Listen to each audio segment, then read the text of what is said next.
দর্শক, আন্তর্জাতিক অপরাধ ট্রাইব্যুনালে শেখ হাসিনা সহ দুজনকে যে মৃত্যুদণ্ড দেয়া হলো, অর্থাৎ শেখ হাসিনা এবং আসাদুজ্জামান খান কামাল, এই দুজন কি এই রায়ের বিরুদ্ধে আপিল করতে পারবেন?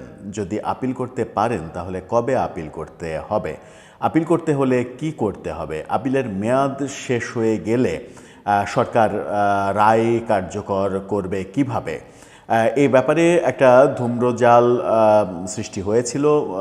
রিসেন্ট প্রসিকিউশনের একজন সদস্য অ্যাডভোকেট তামিম, তিনি যে মন্তব্য করেছিলেন তাতে করে আদালতের ব্যাপারে নতুন করে ধূম্রজাল সৃষ্টি হয় যে আদালত যখন মৃত্যুদণ্ড ঘোষণা করলো তখন এক ধরনের তড়িঘড়ি করছে কিনা প্রসিকিউশন এটা কার্যকর করার ক্ষেত্রে যথাযথ আইনি সহায়তা পাবার যে অধিকার, সেই অধিকার আসামিদের দেয়া হচ্ছে কিনা। এরই মাঝে সরকার আমরা দেখেছি যে শেখ হাসিনা, আসাদুজ্জামান খান কামালের ব্যাপারে বেশ কিছু বিধিনিষেধ জারি করেছে। এরই মাঝে গতকালকে আমরা দেখলাম যে সরকারের রাষ্ট্রের যিনি প্রধান আইন কর্মকর্তা অ্যাটর্নি জেনারেল, তিনি এই মামলা এবং আসামিদের আপিল নিয়ে কথা বললেন।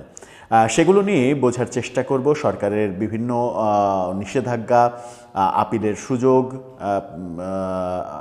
সরকারের আইন কর্মকর্তার ভাষ্য, এগুলো নিয়ে যাচাই বাছাই করে বোঝার চেষ্টা করব যে এই মামলার গতিপথ কোন দিকে যাচ্ছে, পরবর্তী পদক্ষেপ সরকার কি কি গ্রহণ করবে। থাকবেন পলিটিক্স টিভির নিয়মিত আয়োজনে।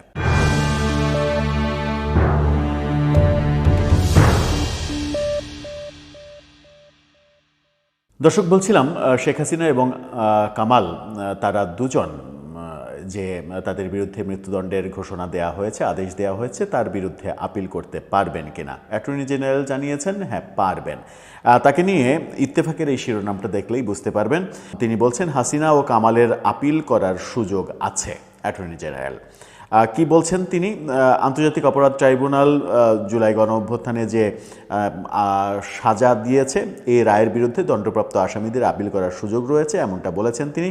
বলেছেন সব তথ্য প্রমাণের ভিত্তিতে এই মামলার বিচার হয়েছে। আসামিপক্ষ সবসময়ই বলবে যে বিচার সঠিক হয়নি, এটাই স্বাভাবিক। তবে রায়ের বিরুদ্ধে তাদের আপিলের সুযোগ আছে। আমরা এই আদালতেই শেখ হাসিনা আমলে যুদ্ধাপরাধীদের যে বিচারের ব্যাপার আমরা দেখলাম, সেই সময়ে যুদ্ধাপরাধীর অভিযোগে যারা অভিযুক্ত ছিলেন তাদের পক্ষে আইনজীবী হিসেবে লড়তে দেখেছি। এখন যিনি শেখ হাসিনার বিপক্ষে রাষ্ট্রের প্রধান প্রসিকিউটর হিসেবে কাজ করছেন অ্যাডভোকেট তাজুল ইসলাম, তিনি তখন যুদ্ধাপরাধের অভিযোগে অভিযুক্তদের পক্ষের আইনজীবী ছিলেন। সেই সময় তিনি বলেছিলেন যে এই বিচার সঠিক হয়নি, সঠিকভাবে হয়নি, আইন মেনে হয়নি, মানবাধিকার লঙ্ঘিত হয়েছে, নানা কথা বলেছিলেন। অ্যাটর্নি জেনারেল গতকালকে যখন বললেন যে যাদের শাস্তি দেওয়া হয় তারা সবসময়ই বলে যে এটা ঠিক হয়নি, এটা সঠিক হয়নি, এটাই নিয়ম। তার মানে কি শেখ হাসিনা আমলের যে বিচার প্রক্রিয়া সেটাও সঠিক ছিল? অ্যাডভোকেট তাজুল ইসলাম তখন মিথ্যা বলেছিলেন যে এটা সঠিক হয়নি।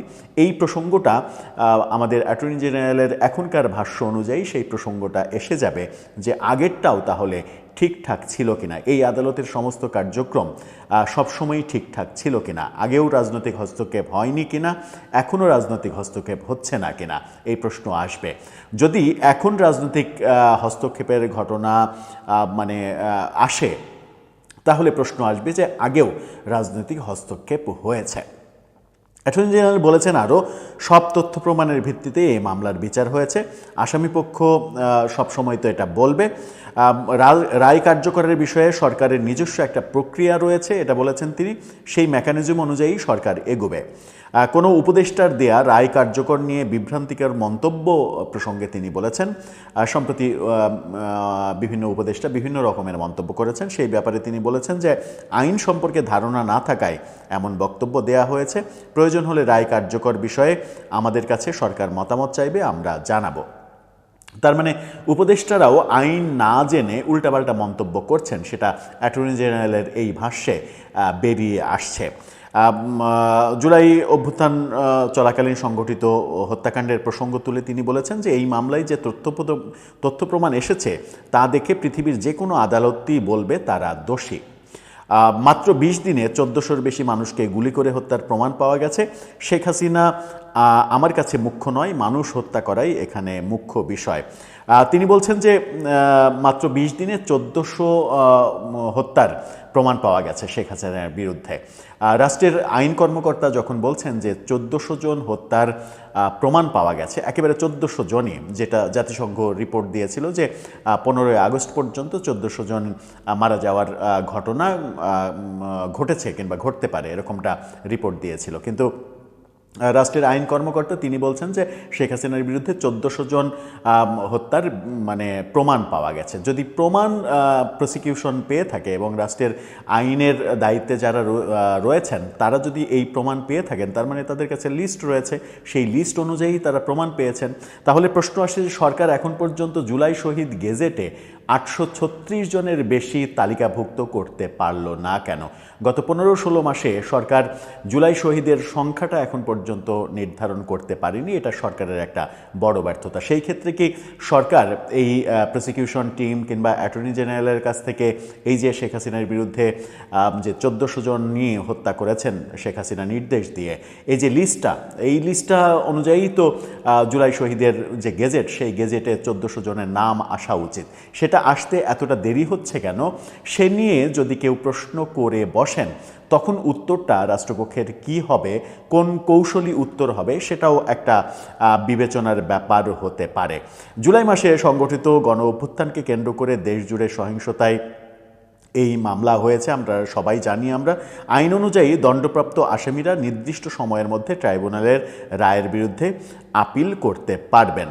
এই যে নির্দিষ্ট সময়ের মধ্যে আপিল করতে পারবেন, সেই নির্দিষ্ট সময়টা কি অ্যাটর্নি জেনারেল নিশ্চিত করেননি। কিন্তু কয়েকদিন আগে রায়ের পরপরই আমরা দেখেছিলাম যে এই প্রসিকিউশন টিমের একজন আইনজীবী অ্যাডভোকেট তামিম, তিনি বলেছিলেন যে রায় ঘোষণার পরে ৩০ দিনের মধ্যে আসামিকে আপিল করতে হবে, আর আপিল করতে হলে আসামিকে অবশ্যই আদালতে এসে সারেন্ডার করতে হবে অথবা রাষ্ট্রপক্ষ আসামিকে গ্রেপ্তার করতে হবে। অর্থাৎ রাষ্ট্রের আয়ত্তে না আসা পর্যন্ত আসামিরা আপিল করতে পারবেন না। তার মানে ৩০ দিনের মধ্যে তাদের দেশে আসতে হবে। তারা যেহেতু এখন ভারতে রয়েছেন, তাদের দেশে আসতে হবে, দেশে এসে স্যারেন্ডার করে আপিল করতে হবে। যদি ৩০ দিনের মধ্যে আপিল করা না হয়, তাহলে অ্যাডভোকেট তামিম যেটা বলেছেন সেটা হচ্ছে যে তাহলে আর আপিলের কোনো সুযোগ থাকবে না, এটাই চূড়ান্ত রায়।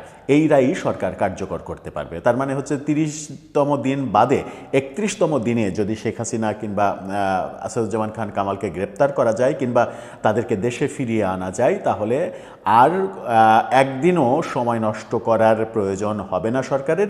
আসার সাথে সাথে ওই দিনই কিংবা ওই সময়ই ফাঁসি কার্যকর করতে পারবে সরকার, এমনটাই প্রসিকিউশন টিম থেকে জানানো হয়েছে। সেই ক্ষেত্রে আইন কিভাবে কি বলে এটা আইনজ্ঞরা ব্যাখ্যা করবেন, সেটা তার আইনজ্ঞদের ব্যাপার যে এই ৩০ দিনের মধ্যেই আপিল করতে হবে কেন। আমরা অন্য বিভিন্ন মামলায় ঠিক এরকমটাই দেখেছি কিনা, এরকম আইনি অন্য মামলায়, স্বাভাবিক মামলায় আছে কিনা, নাকি আন্তর্জাতিক অপরাধ ট্রাইব্যুনালের আইন সংশোধন করে সরকার এই বিশেষ ব্যাপারটাও সংযোজন করেছেন কিনা যে ৩০ দিনের মধ্যে আপিল না করলে এই আদালতে যে রায়, সেই রায়ই কার্যকর হবে। এই ব্যাপারগুলো ভবিষ্যতে হয়তো আলোচিত হবে। তবে এই মুহূর্তে শেখ হাসিনার রায় কিংবা আসাদুজ্জামান খান কামালের রায় বাস্তবায়ন করতে হলে প্রথমে তাদেরকে ভারত থেকে ফিরিয়ে আনতে হবে। সেই ক্ষেত্রে সরকার জোর লবিং চালাচ্ছে, এটা আমরা দেখছি। কিন্তু এই লবিং যখন চালাচ্ছে, তখন আমরা এই রায় ঘোষণা করার পরে সরকারের একটা আদেশ জারি করার, আইন জারি করার ঘটনা আমরা দেখেছি। 18 তারিখেই এই আইনটা সরকার জারি করেছে। আইনটা কি? আইনটা হচ্ছে শেখ হাসিনার কিংবা আসাদুজ্জামান খান কামালের দণ্ডপ্রাপ্ত পলাতক আসামিদের কোনো বক্তব্য, বিবৃতি, কথাবার্তা এগুলো প্রচার করা যাবে না। গণমাধ্যমে, ফেসবুকে, ইউটিউবে কোথাও প্রচার করা যাবে না। এটার উপরে নিষেধাজ্ঞা দেওয়া হয়েছে এবং যদি প্রচার করা হয় তাহলে যিনি প্রচার করবেন তার অন্ততপক্ষে 2 বছরের কারাদণ্ড, সাথে অথবা 10 লাখ টাকা জরিমানা অথবা উভয় দণ্ড তাকে মেনে নিতে হবে, এরকম অবস্থা তার হবে। এই যে শেখ হাসিনা এবং আসাদুজ্জামান খান কামাল অর্থাৎ দণ্ডপ্রাপ্ত আসামিদের বক্তব্য, বিবৃতি এগুলো প্রচার করা যাবে না, এই আইনটা জারি করা হয়েছে এবং কী সাজা হবে সেটাও জারি করা হয়েছে। আর বর্তমান সরকার শেখ হাসিনাকে নিয়ে যে আইনটা জারি করলো ঠিক এই রকম ব্যাপারই আমরা মানে শেখ হাসিনা সরকারের আমলে, আওয়ামী লীগ সরকারের আমলে আমরা ঘটতে দেখেছিলাম। কি দেখেছিলাম? আওয়ামী লীগ সরকারও এরকম নিষেধাজ্ঞা জারি করেছিল তারেক রহমানের ব্যাপারে। তারেক রহমান যে ইংল্যান্ডে অবস্থান করছেন, 1-11 সময়ে তারেক রহমান মুসলেকা দিয়ে ইংল্যান্ডে চলে গিয়েছিলেন, তিনি আর রাজনীতি করবেন না, এরকম এগুলো শোনা যায়, এগুলো আলোচনা হয়। সেটা সত্য মিথ্যা সেটা হয়তো সময়ই প্রমাণ করবে, কিন্তু তাকে পলাতক হিসেবে দেখিয়ে যেহেতু তার বিরুদ্ধে সাজা দেয়া হয়েছে, 21শে আগস্ট গ্রেনেড হামলা সহ বিভিন্ন মামলায় তাকে সাজা দেয়া হয়েছে এবং এই সাজার মধ্যে যাবজ্জীবন কারাদণ্ডও রয়েছে। সুতরাং শেখ হাসিনার সরকার, আওয়ামী লীগ সরকার তারেক রহমানের কোনো বক্তব্য গণমাধ্যমে প্রচার করা এটার উপরে নিষেধাজ্ঞা জারি করেছিল। তারই পরিপ্রেক্ষিতে আমরা দেখেছিলাম যে ভোরবেলা কোনো একদিন, ঠিক তারিখটা আমার মনে নেই, তারেক রহমানের একটি বক্তব্য লাইভ প্রচার করেছিল 21শে টেলিভিশন।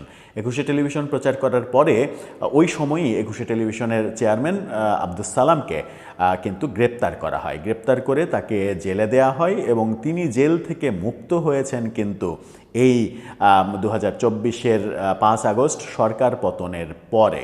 সরকার পতনের পরে জেল থেকে মুক্ত হয়েছেন, তাকে জেলে ভরা হয়েছিল। তারপরে আমরা দেখেছি যে ইটিভির মালিকানা অন্যদের কাছে চলে গেছে, এস আলম গ্রুপের কাছে চলে গেছে। এই ঘটনাগুলো আমরা দেখেছি।